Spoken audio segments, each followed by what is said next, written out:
Axum and ancient Ethiopia stand as a pivotal crossroads of human history, where African, Mediterranean, and Middle Eastern cultures converged in a swirl of commerce, conquest, and creativity.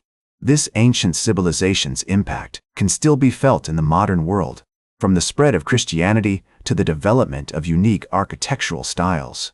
In the scorching desert landscapes of northeastern Africa, where the Great Rift Valley stretches towards the horizon, the foundations of Axum and ancient Ethiopia were laid. The region's unique geography, with the Ethiopian highlands rising like a titan from the surrounding lowlands, created a natural crucible for the development of a distinct culture. The highlands' fertile soil, abundant rainfall, and temperate climate made it an attractive haven for early settlers who were drawn to the area's potential for agriculture and pastoralism. As we delve into the earliest chapters of Axum's history, we find ourselves in the midst of the first millennium BCE, a time when the Mediterranean world was abuzz with the rise of great powers such as Egypt, Greece, and Rome. The African continent, often perceived as a peripheral player in the ancient world, was in fact a vibrant tapestry of cultures, kingdoms, and empires, each with its own unique character and contributions to the global narrative. In this formative period, the region that would eventually become Axum was inhabited by various ethnic groups, including the Aga and the Sabaean-speaking peoples, who would later play a significant role in shaping the kingdom's language, culture, and identity.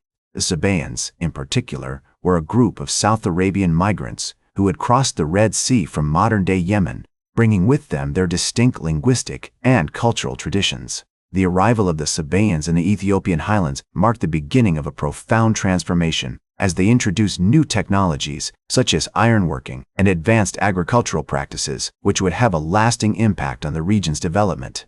The Sabaeans also brought with them their own system of writing, based on the ancient South Arabian script, which would eventually evolve into the distinctive Ge'ez alphabet that remains an essential part of Ethiopian cultural heritage to this day. As the centuries passed, the Aga and Sabaean populations began to coalesce into a distinct entity with the emergence of the Dumped Kingdom, a precursor to the Axumite Empire. The Dumped Kingdom, which flourished from around 980 to 400 BCE, was characterized by its unique blend of African and South Arabian cultural influences, as well as its strategic location at the crossroads of trade routes connecting the Mediterranean, the Middle East, and the Indian Ocean. The Dumped Kingdom's capital, located in the modern-day town of Yaha, was a major center of commerce and culture, with archaeological evidence suggesting a high degree of sophistication and complexity. The ruins of the ancient city, with its impressive stone structures and intricate pottery, testify to the advanced craftsmanship and artistic expression of the Dant people. As the Dumped Kingdom flourished, its strategic location at the crossroads of trade routes facilitated the exchange of goods, ideas, and cultures with neighboring regions. The kingdom's merchants and traders played a significant role in the dissemination of African and South Arabian cultural influences throughout the ancient world. Archaeological findings suggest that the DT people were skilled craftsmen, producing intricate pottery, textiles, and metalwork that reflected their unique blend of cultural traditions. The decline of the Dut kingdom around 400 BCE marked the beginning of a new era in the region, as the foundations of the Axumite Empire began to take shape.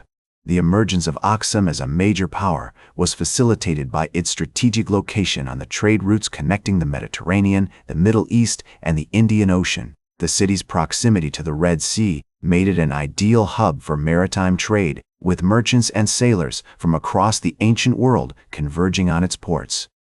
One of the most significant factors contributing to Axum's rise to prominence was its adoption of a new system of writing based on the Ge'ez alphabet. This distinctive script, which evolved from the ancient South Arabian writing system introduced by the Sabaeans, would become an essential part of Ethiopian cultural heritage. The use of Ge'ez allowed the Axumites to record their history, literature, and administrative documents with greater precision and clarity, facilitating the development of a complex bureaucratic system. The Axumite Empire's early history is marked by the reign of several notable rulers, including King Xoschilis, who is mentioned in the Periplus of the Erythraean Sea, an ancient Greek navigational guide. King Xoschilis is believed to have ruled Axum during the 1st century CE, a period of significant expansion and consolidation for the empire. During his reign, Axum established trade relationships with the Roman Empire, exchanging goods such as ivory, ebony, and spices for Mediterranean products like wine, olive oil, and metals. The archaeological record suggests that Axum's urban landscape underwent significant transformations during this period, with the construction of impressive stone structures, including the iconic stelae of Axum. These towering obelisks, some of which reach heights of over 100 feet, are adorned with intricate carvings and inscriptions, providing valuable insights into the empire's history, culture, and mythology. The stelae of Axum are a testament to the advanced engineering and artistic skills of the Axumites, who were able to quarry, transport, and erect these massive stone monuments using sophisticated techniques. As the Axumite Empire continued to expand and consolidate its power, the reign of King Xoscales was followed by that of King Aphrodisias, who is believed to have ruled during the 2nd century CE. During this period, Axum's trade relationships with the Roman Empire deepened, with the exchange of goods such as ivory, ebony, and spices for Mediterranean products like wine, olive oil, and metals becoming increasingly frequent. The archaeological record suggests that Axum's urban landscape continued to evolve, with the construction of new stone structures, including temples, palaces, and public buildings. One of the most significant architectural achievements of this period is the Temple of Yeha, located in the modern-day town of Yeha, which was an important center of worship and learning. The temple's intricate carvings and inscriptions provide valuable insights into the empire's mythology and cultural practices, including the worship of the moon god, Al-Makka. The temple's design and construction also reflect the Axumites' advanced engineering skills, with its stone pillars and vaulted ceilings demonstrating a high degree of sophistication. The Axumite Empire's expansion during this period was also marked by the conquest of neighboring kingdoms, including the Kingdom of Saba, which was located in present-day Yemen. The Sabaeans were a powerful and influential people, known for their advanced irrigation systems and sophisticated agricultural practices. The Axumites' conquest of Saba brought significant economic and cultural benefits, including access to new trade routes and the adoption of Sabaean agricultural techniques. The reign of King Ezana, who ruled Axum during the 4th century CE, marked a significant turning point in the empire's history. King Ezana is believed to have been the first Axumite ruler to adopt Christianity, which was introduced to the region by Syrian missionaries. The adoption of Christianity had a profound impact on the empire's culture and society, with the construction of new churches and monasteries becoming a major focus of architectural activity. One of the most famous examples of Axumite Christian architecture is the Church of Our Lady Mary of Zion, which was built during King Ezana's reign. The church also contains a number of important artifacts, including ancient manuscripts and relics, which provide valuable insights into the empire's religious practices and cultural traditions. The Axumite Empire's adoption of Christianity also had significant implications for its relationships with neighboring kingdoms and empires. King Ezana's conversion to Christianity led to the establishment of diplomatic relations with the Byzantine Empire, which was a major center of Christian power and influence. The exchange of goods, ideas, and cultures between Axum and Byzantium became increasingly frequent, with the Axumites adopting a number of Byzantine artistic and architectural styles. As the Axumite Empire continued to evolve and expand, its capital city, Axum, became an increasingly important center of culture, learning, and trade. The city's strategic location on the trade routes connecting the Mediterranean, the Middle East, and the Indian Ocean made it an ideal hub for merchants and scholars from across the ancient world. The Axumites' advanced engineering skills, sophisticated agricultural practices, and rich cultural heritage made them a major power in the region, with their empire stretching from the Red Sea to the Nile River and beyond. The city's water supply system, which included a number of sophisticated irrigation canals and reservoirs, was also expanded and improved, allowing for increased agricultural production and population growth. The Axumite Empire's expansion and consolidation during this period were also marked by the development of a complex system of administration and governance. The empire was divided into a number of provinces, each of which was governed by a powerful noble or official. The Axumite system of writing, based on the Ge'ez alphabet, allowed for the creation of detailed administrative records and documents, including tax rolls, land grants, and diplomatic correspondence. As the Axumite Empire continued to expand and consolidate its power, the system of administration and governance became increasingly complex. The empire was divided into several provinces, each governed by a powerful noble or official known as a mazgaba. These mazgabas were responsible for collecting taxes, maintaining law and order, and overseeing the local economy. They were also expected to provide military support to the emperor when needed. One of the most important provinces in the Axumite Empire was the province of Dara, which was located in the northern part of the empire. The province of Dara was known for its rich agricultural land and its strategic location along the trade routes that connected Axum to the Mediterranean world. The Mazgaba of Dara was a powerful noble named Qazi, who was responsible for overseeing the collection of taxes and the maintenance of law and order in the province. During the reign of Emperor Caleb, who ruled Axum from 520 to 540 CE, the empire experienced a period of significant economic growth and cultural flourishing. The emperor invested heavily in the construction of new roads, bridges, and public buildings, which helped to stimulate trade and commerce throughout the empire. He also encouraged the development of learning and culture, and his court attracted scholars and intellectuals from all over the ancient world. One of the most notable scholars to visit Axum during this period was a Greek philosopher named Cosmas Indicopolestes, who arrived in the city in the 530s CEF. Cosmas was a Christian monk who had traveled extensively throughout the Indian Ocean world, and he was deeply impressed by the wealth and sophistication of the Axumite Empire. He wrote a detailed account of his travels, which included a description of the city of Axum and its people. According to Cosmas, the city of Axum was a bustling metropolis with a rich cultural life. The city was filled with beautiful churches, monasteries, and public buildings, and its streets were lined with shops and markets selling all sorts of goods. The people of Axum were known for their hospitality and their love of learning, and they welcomed scholars and intellectuals from all over the ancient world. During this period, the Axumite Empire also experienced a significant increase in trade and commerce. The empire's strategic location along the Red Sea made it an important center for trade between the Mediterranean world and the Indian Ocean. Merchants from all over the ancient world came to Axum to buy and sell goods such as ivory, gold, and spices. The Axumite Empire's trade relationships with other kingdoms and empires were also expanding during this period. The empire had established diplomatic relations with the Byzantine Empire, and there was a significant amount of trade and cultural exchange between the two powers. The Axumites also had trade relationships with the Sasanian Empire in Persia, and with the kingdoms of India and China. The reign of Emperor Caleb was also marked by a series of military campaigns against the neighboring kingdom of Himyar, which was located in present-day Yemen.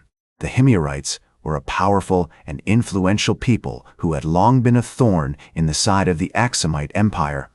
They had a sophisticated system of irrigation and agriculture, and they were known for their beautiful cities and public buildings. In 525 CE, Emperor Caleb launched a major military campaign against the Himyarites, which was led by his general Elisbaz. The Axumite army was successful in defeating the Himyarites and conquering their capital city, Sana. The Axumite Empire's conquest of Himyar also had significant implications for the spread of Christianity in the region. The Himyarites were largely pagan, and they had persecuted Christians in their kingdom. The Axumite conquest brought an end to this persecution, and it allowed for the spread of Christianity throughout the region. Many Himyarites converted to Christianity, and the kingdom became an important center for Christian learning and culture. The conquest of Himyar marked a significant turning point in the history of the Axumite Empire, as it brought about a period of increased Christianization and cultural exchange between Axum and the Arabian Peninsula. The Axumite Empire's control over the Red Sea trade routes also enabled it to exert significant influence over the regional economy, with merchants from all over the ancient world coming to Axum to buy and sell goods such as ivory, gold, and spices. In the decades that followed, the Axumite Empire continued to experience a period of relative stability and prosperity under the rule of Emperor Caleb's successors. One notable figure from this period is Emperor Arma, who ruled Axum from 614 to 630 CE and oversaw a series of significant architectural projects, including the construction of several new churches and public buildings in the city. However, the Axumite Empire's fortunes began to decline in the mid-7th century CE as it faced increasing pressure from the rising power of Islam. In 640 CE, the Arab general Amr ibn al-As launched a series of raids against the Axumite Empire, which weakened its control over the Red Sea trade routes and ultimately led to the loss of several key territories. The Axumite Empire's decline was further accelerated by a series of environmental disasters, including a severe drought that struck the region in the late 7th century CE. This drought had a devastating impact on the empire's agricultural production, leading to widespread famine and social unrest. The Kingdom of Zagwe was founded by a dynasty of Christian kings who claimed descent from the rulers of Axum, and it went on to play an important role in the development of medieval Ethiopian culture.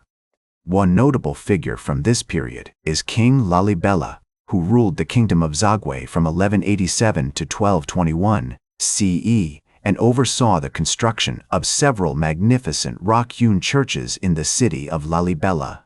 These churches, which were carved out of solid rock and feature intricate stone carvings and ornate decorations, are still considered some of the most impressive architectural achievements in African history. The Kingdom of Zagwe eventually gave way to the Solomonide dynasty, which ruled Ethiopia from the 13th to the 20th century CE.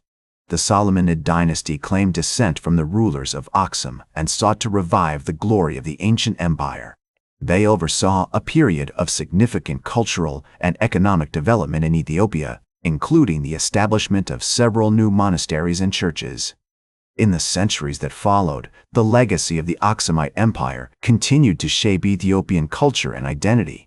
The empire's rich cultural heritage, including its unique blend of African, Mediterranean, and Middle Eastern influences, remained an important part of Ethiopian society, and its history continued to be celebrated and studied by scholars and historians around the world.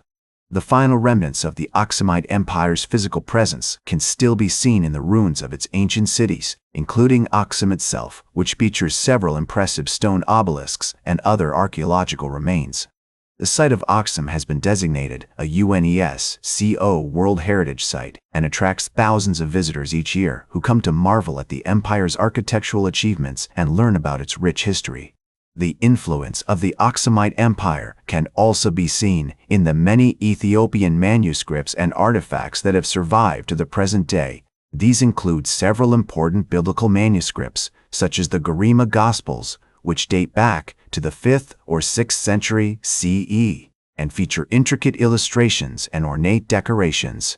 Despite its eventual decline and fall, the Axumite Empire left a lasting legacy in Ethiopian history and culture, and its impact can still be felt today. The empire's unique blend of African, Mediterranean, and Middle Eastern influences continues to shape Ethiopian society, and its rich cultural heritage remains an important part of the country's identity. From its strategic position as a crossroads of trade and culture to its enduring legacy in the modern nation of Ethiopia, Axum's influence can still be felt today. The empire's remarkable achievements in architecture, art, and literature serve as a testament to the ingenuity and creativity of its people, while its complex and often tumultuous history reminds us that even the greatest civilizations are not immune to the forces of time and change. Thank you for joining me throughout this historical journey. That's all for today's History with Herodotus. Remember to like, share, and subscribe, and until next time, remember that, to understand the present, we must first understand the past.